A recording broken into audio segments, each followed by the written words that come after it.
Celebrating just at the very last moment. All of the Chinese Taipei players were practically sprawled out all over the floor, exhausted, breathing heavily. They left nothing on the bench at all. And that's kind of the way that they've been playing right throughout, which is kind of amazing, that level of tempo. They've revving their engines at the highest all the way through the tournament. And that formula has singularly helped them achieve something that few would have predicted at the start. Yeah, and you got to think they're even better than they were 2 years ago because their junior players are 2 years older. Number 18 and 29, who were so important to that junior team that won the world champs, and 18 getting the MVP. These guys are now, 20, 21 years old. They're becoming young adolescents, no longer boys. And it sure shows in the experience of their game. And right away, Taipei taking it to Canada down low in Canada territory. Everyone's kind of second favorite team here if you're not already supporting your own nation, unless of course it's Namibia, so maybe the third favorite team. There's an awful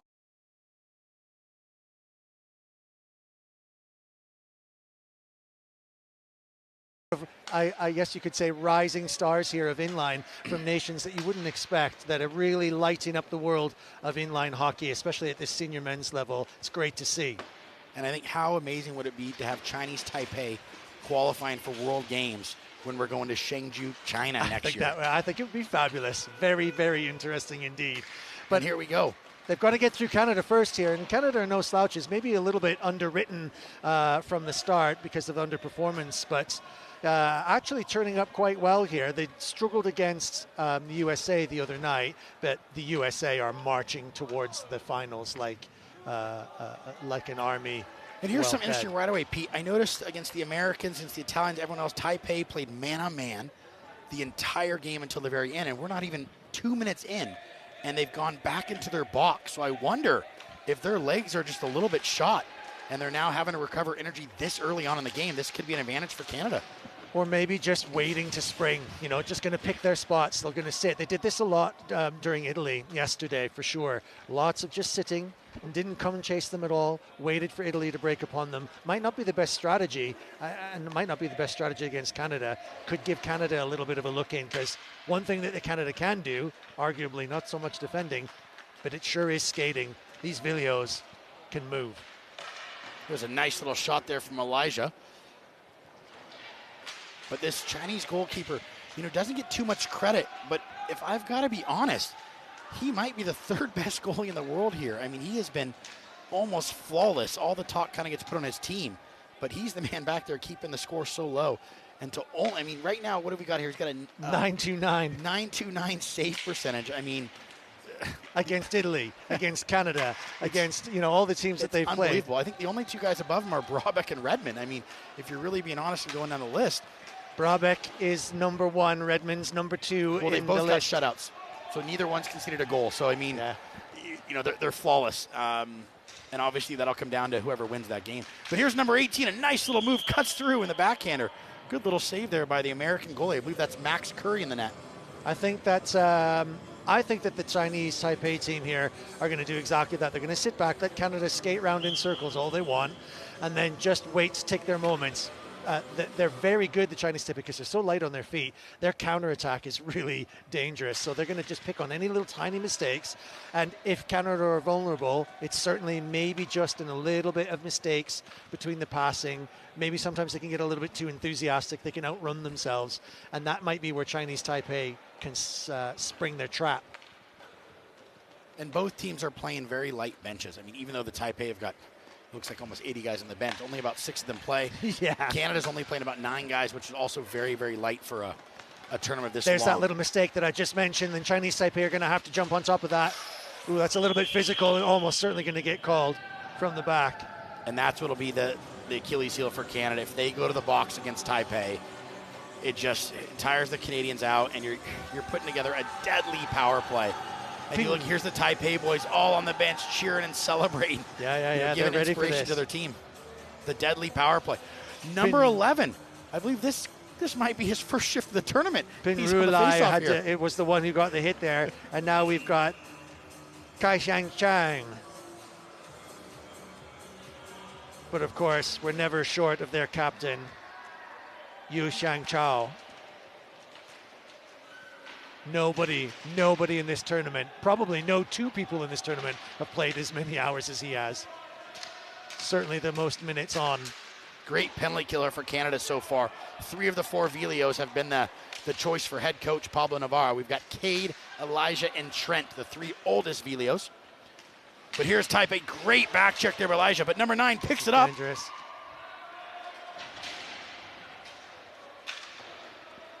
Chinese Taipei not getting into a sort of a traditional attacking shape on their power play. They just want to run at it. Minute 20 left here on the penalty. Taipei with the puck. They're going to look to set things up and get into their formation. They've been running almost a diamond type of setup here. It's always interesting when a country doesn't have any lefties. They've all got players from the same side. So that off-wing guy is really just there to pass or almost a decoy.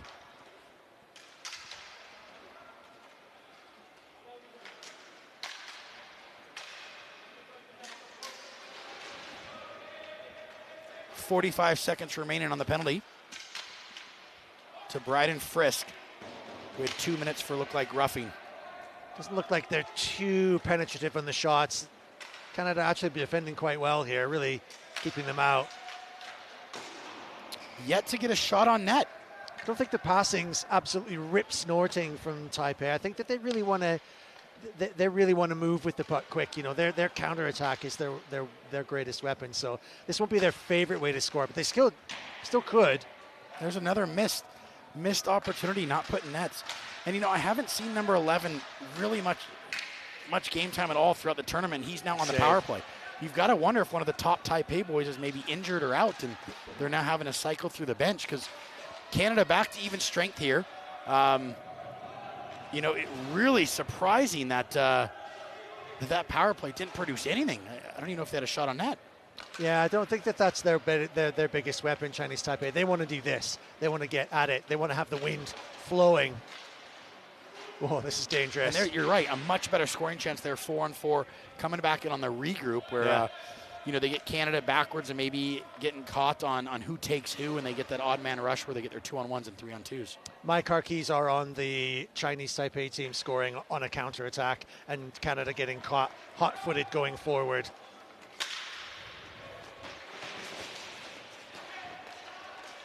But I love so far the new defensive strategy for Canada. They're definitely keeping, it looks like, 3 guys back at all times. Yeah, it's a different shape, actually, to the other day. That must certainly be the product of the coaching staff having a word and settling things into a different shape.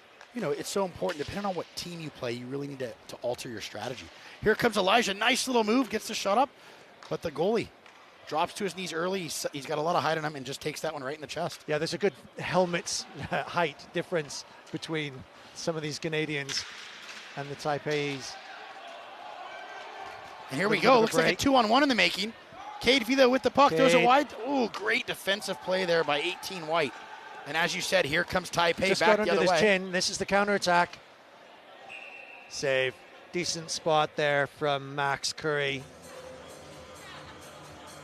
The only Alberta boy, apparently. Most of the rest of the lads from Canada are all BC, Langley based, out of that club. Well, one would assume the 4 Vilios are all from the same household. You want to say. Even though all the boys are playing ice hockey all over the world. And there's many more Vilios too. I mean, this is only just a small selection of them. Yes. The dads and the uncles are all long-time inline hockey, not only enthusiasts, but world-class players. Yeah. Some of them are world champions at the old Masters, Vets, and Legends tournament. But they've passed down a few wheels and bearings. And I know the uncle, Eric Vilio, who's one of the standout players in the world for his age, 50+, he actually still believes he could be on this team and contributing. Wow. And every now and then he hops in a pro tournament with the youngsters at age, I think, 53. He's just, a freak of an athlete at that age. Yeah, I've seen him play at the Masters, and had a very valid contribution there. Well, this year he opted not to play Legends and wanted to play down with the Vets, to play with his friends. Yeah. It's unbelievable. Nice to have the choice. Yeah.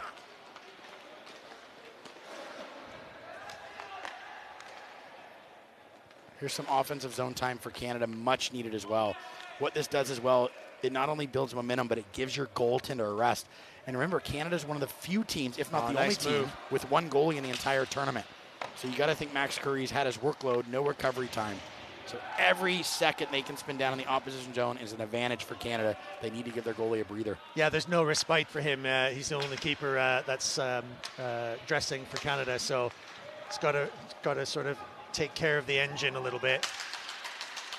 He's going to have a lot of work to do against the Chinese Taipei team because I'm sure they'll take shots when they can. And if they hurry, we've got a 3-on-2 for Canada. Garb moves the puck to Elijah. Elijah's shot just wide of the net. But Matthew Garb recovers and throws it back to Elijah Vilio. Drops it all the way back to Bryden Frisk.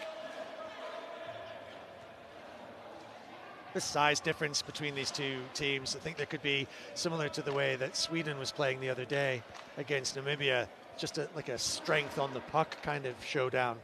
Yeah, and I think that's important. You know, as we said, Taipei wants to stay in the middle of the rink and use their agility and speed, where the Canadians, I'd be trying to ground and pound and using the wall. Use your strength. I'd be plotting the guy right in front of the net, looking for rebounds and getting the ugly, greasy goal. You know, you must play to your strengths and avoid your weaknesses. Chinese Taipei have a real talent of unpicking people's pockets, you know, like snatching pucks off of others, exploiting mistakes. And there's a great breakout for Canada. Easy play through, and they have the nice tip on net. Goalie makes a... Heard a little slap of the leather there, so it was just... could have bounced badly. You know, I've noticed the coach has changed the lines here. He's thrown, looks like almost Matthew Garb on the top line with Trent, Elijah, and Cade. And looks like he's been floating down by the net. Maybe it's a different tactic here. And great there, poke check by the captain, Trent Vilio. And I must admit, it's a pretty even game so far. And not maybe what I would have expected coming into the match. A little slow. I think the Chinese Taipei team are just playing it a little bit cagey, playing a little bit steady, just probing the defenses of the Canadians and seeing what they've got. But actually, Canada, far more of the puck time so far. And look at this movement. Another great opportunity, just got to hit the net, but it's, I must say, they're exchanging blows left to right, and that's this is a good sign for Canada. They're showing they can play with Taipei, who is, I had to believe, coming in the 2-1 favorite here. Maybe they've run out of gas. I mean, you know, you'd forgive them for it if you did, because they are, you know, been running on 3 cylinders all the way through the tournament. We're also seeing new players. Here's number 3 and 14. I mean, there's guys out here that we have never seen. I'm wondering if not one of the top boys is injured or just completely gassed. Here's a nice little break for 18. Classic mistake exposition. No, he outran his own little breakaway there, and then still had a little backhand on it. But 2 days ago, that's a goal for 18. I mean, he hasn't made a mistake like this all week, and it was like a Roger Federer tennis move. I mean, this is a golden opportunity, and the only thing that makes sense is the extreme exhaustion on them. As you mentioned yesterday, there were 3 or 4 Taipei guys sprawled out on the floor. And here, look, 7-14. I mean, they're rolling lines the first time tournament. First time we have seen some of these people, 22-7 and 24. I think a sharper, fitter player there might have got that first time. At least a shot on that. Definitely a chance. But that's a huge wasted opportunity for Taipei. Canada gets bailed out there. And let's see here. That's going to be so critical for Canada, is just watch those mistakes. If they can dial that down, they might stand a little chance here against the run of play and against our predictions earlier on, for sure. But they're going to have to dial down the mistakes. I must admit, I love the tactic of putting a body in front of the net. I think it's a great tactic for Canada. Here's the nice shot, good block. But what it does, it tires the defenseman out. Having to battle with the Canadian being a little bit, I don't want to say stronger, but physically more blessed. It's going to exert a lot of energy for the Taipei boys to try to move them around. It's the way they move. It's that ice hockey style. It comes from the ice. It's a wider stance. It's much more positive on the puck. It's very, very hard to dispossess. It's that movement. It's really difficult to get stuck in and amongst them. It's not an inline kind of play, but it's not perfect from the Canadians, and it's vulnerable to a little bit of poke checking like that, and vulnerable to a little bit of forechecking. It's a very even-killed match. Our first 12 minutes of the game, both teams pretty equal on shots. This game is a big game for both of these. It matters. Going up and through and potentially qualifying for the World Games is huge. Well, you got to remember, you lose this, you're playing a pretty pissed-off Swedish team, and we know the Swedes are a elite hockey IQ nation, and you got to think they're going to get their act together to get that win tomorrow. So this is a I don't want to say it's do or die for both these clubs, but I'd prefer my chances in this game versus tomorrow, losing back-to-back games and then having the Swedes with all that pressure. Yeah. You want to get the job done now. And the Swedes were off the boil today, so I think they'll be coming back strong tomorrow.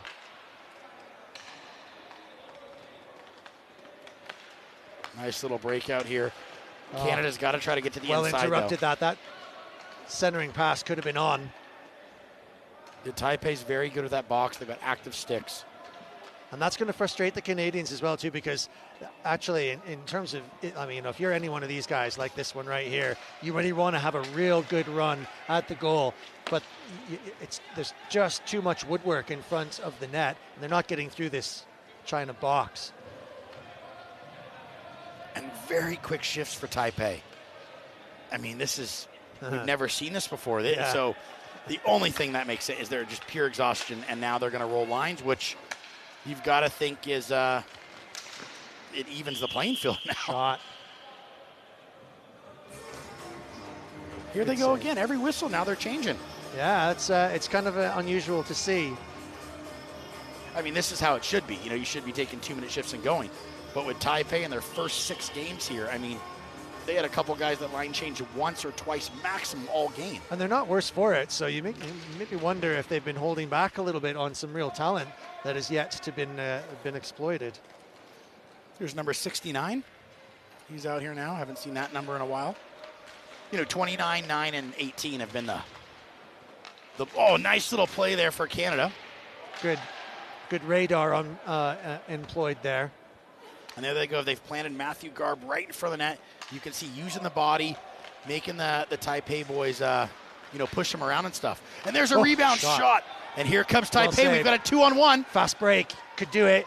Pass nicely. They can move this puck in. Oh, great back check there by. Work. Looked like that was Cade Vilio hard on the back check to almost save a goal, looked like. Yeah, testing the boards there for sure, the breaks. And here comes Canada. We got a 2-on-2. Long shot, just wide of the net. Oh, that's There's the rebound. Great save there by the keeper. And now it's starting to open up. Xing Chunhuang with a great save there. Very dangerous loose puck wobbling out to the side after the rebound off the back boards. You can almost feel a goal is coming. Both teams are exchanging blows here, and they've definitely just turned up the gas a notch, actually, especially Team Canada. So you're bound to see a mistake here. And once that mistake is made, we'll see who capitalizes. Nice pick, still working it.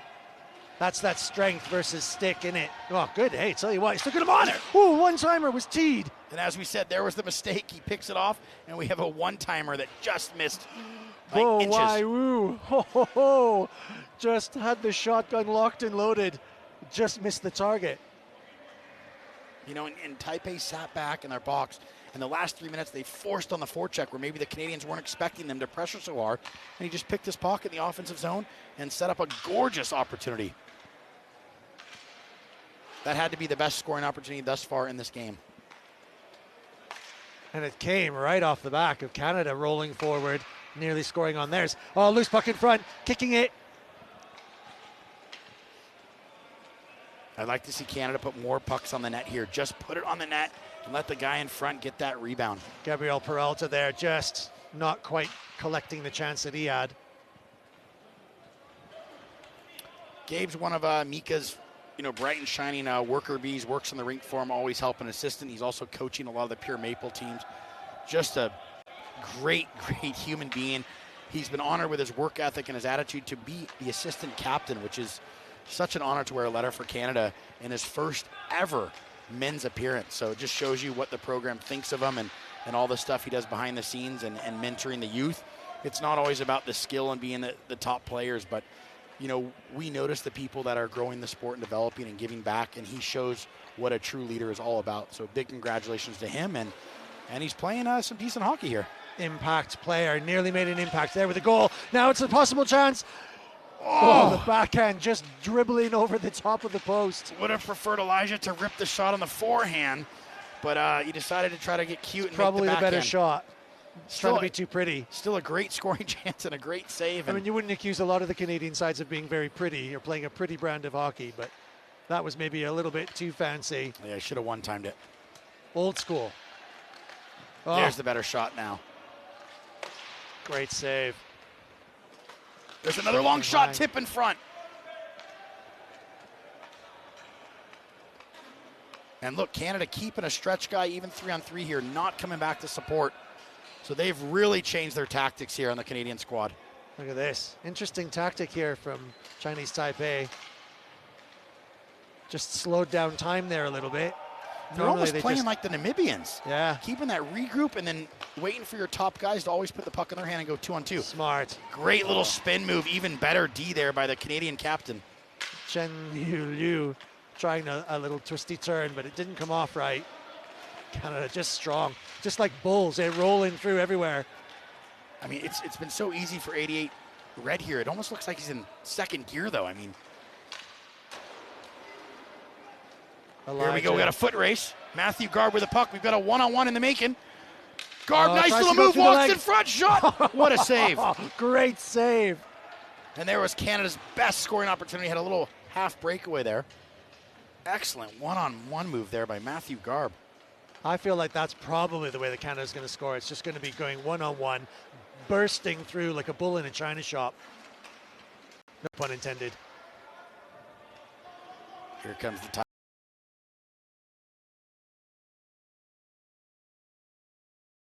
Captain, the most dangerous Taipei player all tournament. Oh, been everywhere for hours and hours and hours on those wheels. You know, I would love to get number 9, 29, and 18 over to North America to play in Narch and State Wars. I mean, these three players have just blown me off the charts how well they are. They're hockey Scouts, IQ. listen carefully. You heard it here first. These guys are absolute top prospects, underseen and undervalued in the world of inline. And 2 of them are under 21. I mean, you could get them playing 21s, 24s, and pro. You can bet that Pablo's scouting them right now. No, thinking, we actually had talks to them 2 years ago, had to get a translator and stuff. Just to see how their game translates to the more physical American style of game on the smaller rink. But I think they'd like it. I think they'd like the quickness. I'd like the kind of the improvisational nature of it, you know, the way that they twist and turn. Lots of dipsy doodles. I think they'd love it.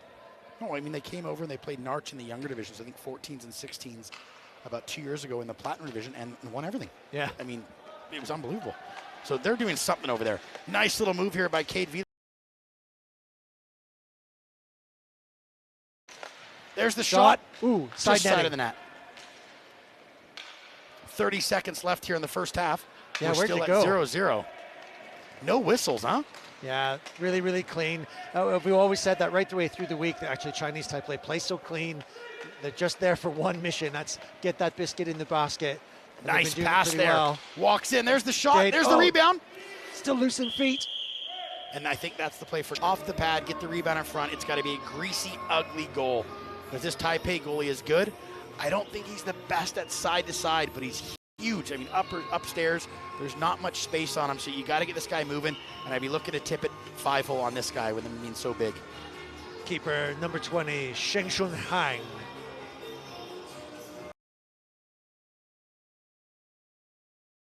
In the internationals at World Skate, the World Inline Hockey Championships. Here we go. In the internationals at World Skate, the World Inline Hockey Championships. Here we go. 2-on-1 for Taipei. Does he pass? Takes a shot. Ooh, there was a gap there. That was a good save. Great just save. Barely.